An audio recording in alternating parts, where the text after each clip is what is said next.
video's en ons doen videoproduksies. Mense sal baie wonder, maar ek bedoel videoproduksie is 'n baie wye term, maar ons baie van wat ons kan doen met video.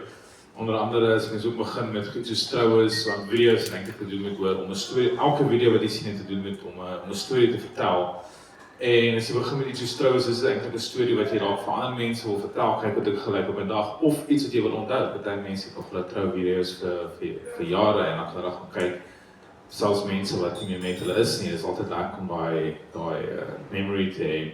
En as mens ook verder aanbeweeg in vandag se digitale tyd, baie mense is baie op hulle fone, so jy sien eintlik jou, jy is die hele tyd gebombardeer met video's, dit is een van die beste en eintlik op die oomblik met die maklikste bemarkingsmetodes om by mense uit te kom. Mense sal, as die video goed gedoen is en hulle sien hoor hierso is iets en het hulle gevang, dan kry dit is 'n baie effektiewe manier om mense te bereik.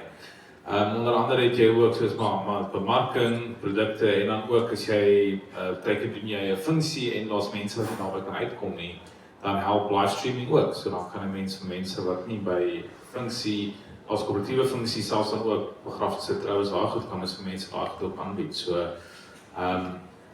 ja, dis alles videoproduksie. Dankie.